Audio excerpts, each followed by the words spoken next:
follow along and make sure you're aware of what you're going to be doing. So this is going to be begin working on the Animal Farm allegory chart assignment. So you can go ahead and open that up. So open that up, view the template.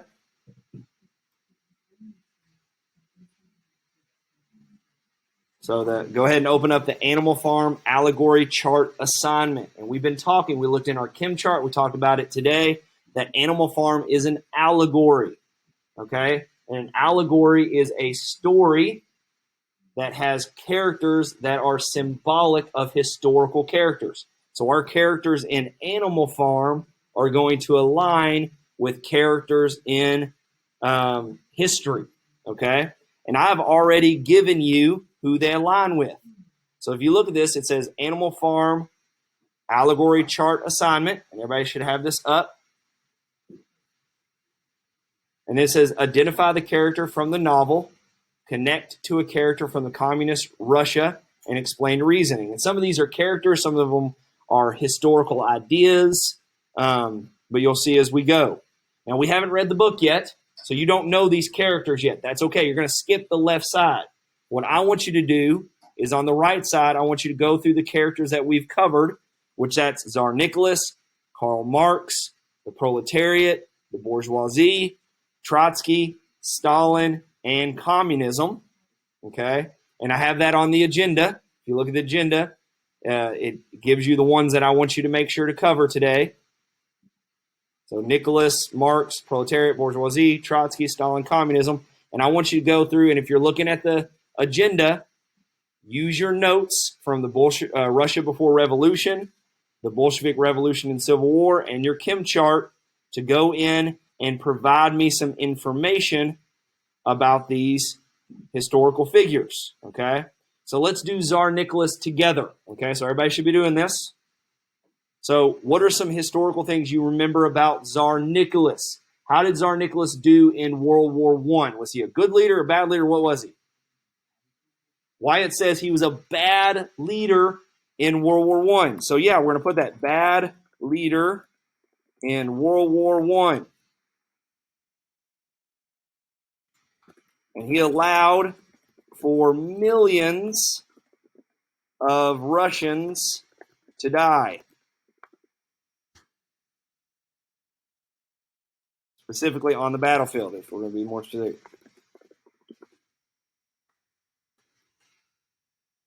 For millions of Russians to die on the battlefield. Yes, thank you. There we go. Is that better? Bad leader in World War I allowed for millions of Russians to die on the battlefield. And this is directly from your notes. Okay? This is the second thing on the agenda at the top. Okay? Allowed for millions of Russians to die on the battlefield. Did he stay in power for his whole life? No. What did he do? He didn't die. Well, he ended up dying. But before he left power, what was the word that we use that it means give up his throne? Abdicate. Thank you very much, sir. So he abdicated his throne. And if you want to put in parentheses to remember, he gave up his throne. And he stepped down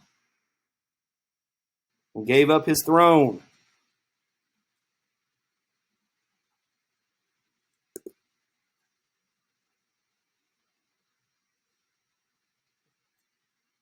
You spelled throne wrong, the person. Oh, yep. He didn't throw his throne. He throne. Thank you. Gave up his throne. And then later he died. Did he die of natural causes? How did he die? Oh, was he murdered? Yes, he was murdered. He was killed by the revolutionaries.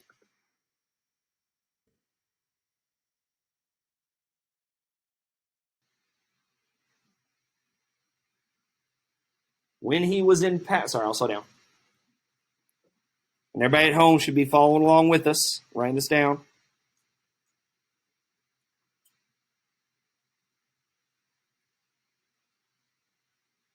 One more bullet here. How did he treat his people? Was he a good person to his people, or was he a bad person? Weizsäcker said no. Why do you think he was a bad leader? What was he doing? He was a bad leader who starved his people.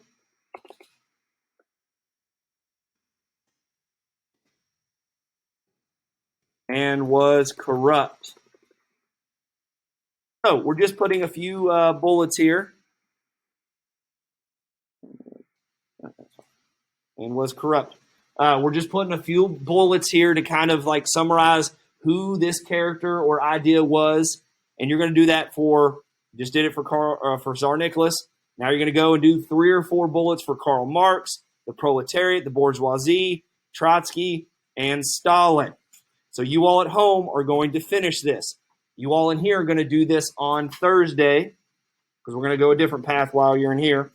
And then whenever you're done with this at home, you all are going to work on No Red Ink connecting clauses, okay? So you should spend about 20 to 30 minutes on finishing these historical descriptions.